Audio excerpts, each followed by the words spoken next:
All right, guys, this is Objective 3C. Objective 3C covers the central dogma of molecular biology, which explains how DNA is transcribed into RNA and RNA is translated to proteins, and then proteins are expressed as our traits. So when we look at the central dogma of molecular biology, the first thing we want to make sure is we understand the residue by residue transfer from genetic information to protein. So DNA can be used to make more DNA, okay? That process is called replication. Now, this process is going to happen in the nucleus of a eukaryotic cell because eukaryotes have their DNA enclosed inside of a double membrane called a nuclear membrane. DNA can also be used to make RNA. When DNA is used to make RNA, this process is called transcription. Both DNA and RNA are nucleic acids, meaning they are composed of nucleotides. So they are able to base pair those nucleotides in order to go from DNA to RNA. So if your DNA transcript has adenine in your cell, RNA will pair with your cell. And if your DNA transcript has thymine and RNA, it pairs with adenine. Guanine and cytosine always pair the same regardless of what's going on, okay? Now, because these are both made of nucleic acids, you can also go back from RNA to DNA. So if you know the RNA, you can come up with a DNA sequence, and this is called reverse transcription. Okay, so these are both made of nucleotides, so you can go back and forth between the two.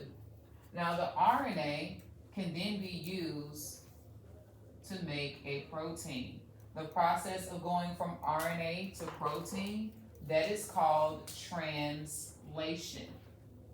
Now, once I get here though, there is no going back because RNA is made of nucleotides because it's a nucleic acid, but proteins are made of amino acids. And so you can't go back from protein to RNA. So even if you know the amino acid sequence, you cannot figure out which sequence was used to make that because there's only 20 amino acids, but there's 64 total codon.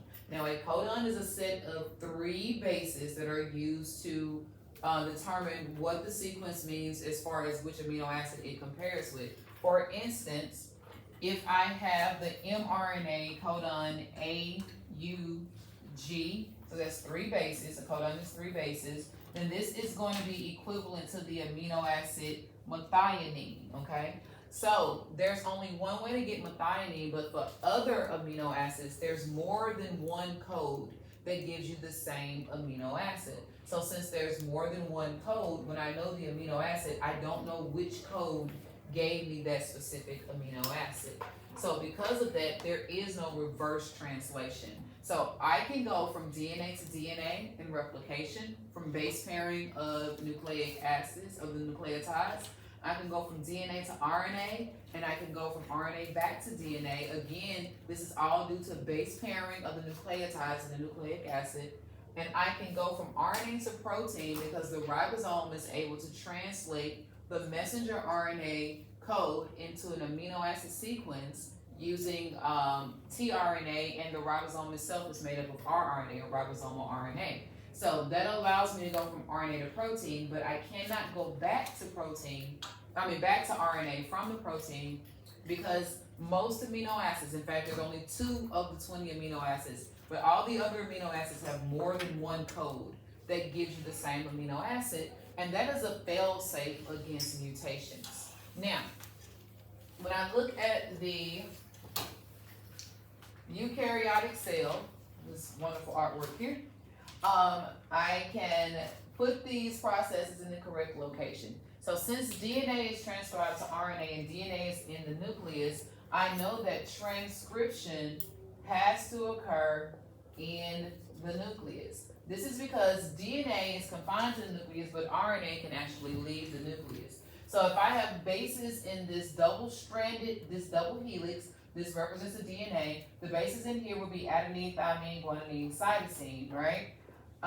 But if this RNA is a transcript, then it would base pair. So adenine would pair with uracil, thymine with adenine, guanine with cytosine, cytosine with guanine. So if I see any uracil, I know it's RNA, and if I see any thymine, I know it is DNA. Now, RNA can leave the nucleus through the nuclear pores in the nuclear membrane. And when it leaves the nucleus, it is going to go to the ribosome. A ribosome, even though we draw it as dots, is actually two subunits. It's a large subunit and a small subunit. And the messenger RNA is going to bind to the small subunit, and then the large subunit closes down on top of it. So you find the messenger RNA between the two pieces of the ribosome. Now, that messenger RNA, tRNA, is going to be bringing an amino acid. So the tRNA has two things on it. On one end, it has an amino acid. At the bottom, it has what's called an anticodon. That anticodon will base pair with the codon in the messenger RNA. And if that pair is correct, so if the messenger RNA says UAC, the tRNA will have to say AUG. And then on the other end of this tRNA would be an amino acid, and in this case, the amino acid would be methionine. So when it base pairs, it's going to start that polypeptide chain, and then each of those amino acids will be bonded together in that ribosome, and the bond between the amino acids is called a peptide bond. And a peptide bond is a very strong covalent bond, and so this first level of protein synthesis, this is called a polypeptide, because there's going to be many peptide bonds. Now, this will continue until a stop codon is reached, and then that amino acid sequence, that polypeptide, will be released from the ribosome. The messenger RNA will be released from the ribosome as well. Then that protein will undergo folding. Remember, we talked about how proteins can undergo up to 4 different levels of folding. This assembly of amino acids is the first level of protein assembly. And then this will be either folded into a beta sheet or an alpha helix, and then further folded into a subunit. And then sometimes you get multiple subunits that comes together. So you can get up to 4 levels of folding with proteins. Now, this process of going from messenger RNA to a polypeptide sequence is called translation. So this process is translation. So remember Dr. Pepper time, where DNA is transcribed to RNA, RNA is translated to proteins, and then proteins are expressed as the traits. Now, to relate this to genetics, because this is where it's all coming back to, what that means is my DNA ultimately controls my traits. So my DNA is going to give me my genotype, and then my traits are my phenotype. Remember, we represent genotype with the combination of alleles. So if this is heterozygous, big A, little a, right? The combination of alleles, and these alleles are different versions of a gene. So let's look at what that actually means. So the job of DNA is to store genetic information. DNA is made of nucleotides. We know that nucleotides have 3 parts. There's a nitrogen base, a sugar, and a phosphate group. Because this is DNA, or deoxyribonucleic acid, that tells you the sugar is deoxyribose.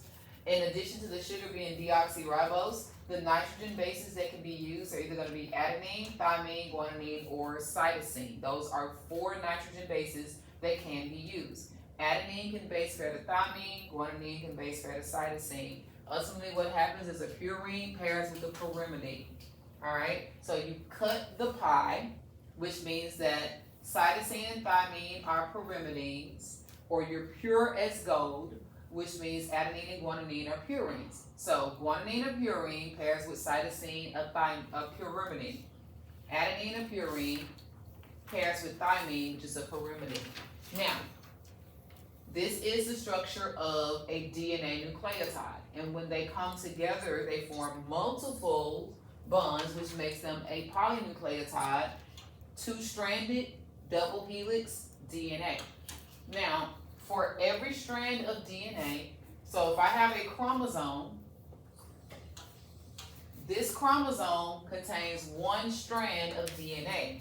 And on this chromosome, different sections of the DNA would be genes. So if this was a big A, and this may be a little b, and a big C, and maybe it's a big D. So this would represent gene A. This is trait A.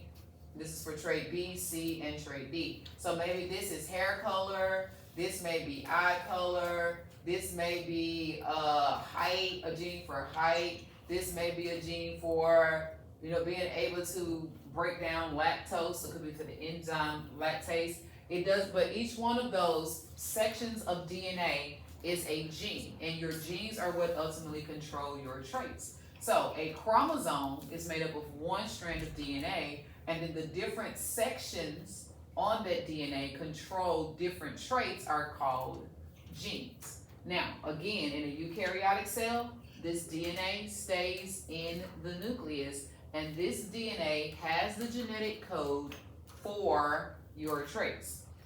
Then on the transcription though, this is where RNA comes into play.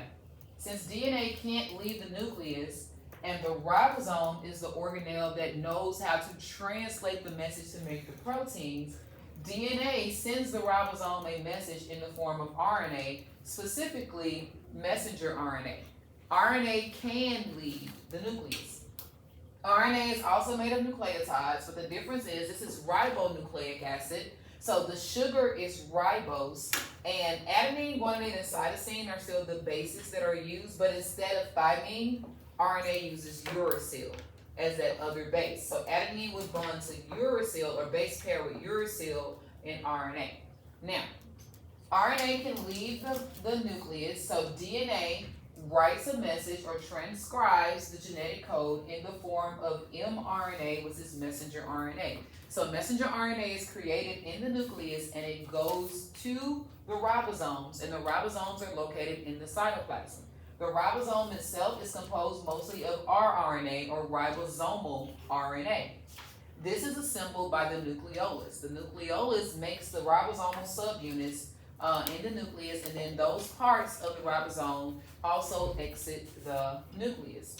Now, tRNA's job is to bring the amino acids to the ribosome, because remember, a protein is made up of amino acids, and so the ribosome's job is to translate the mRNA code and assemble the amino acids in the correct order by bonding them together using peptide bonds. So in order for translation to work properly, mRNA has to bring the message, the ribosome itself is made up of rRNA, and tRNA has to bring the amino acids to that ribosome.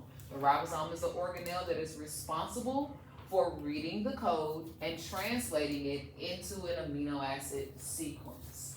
All right, guys, that's the first part of 3C, and I'll come back to tell you what happens when it goes wrong. Toodles!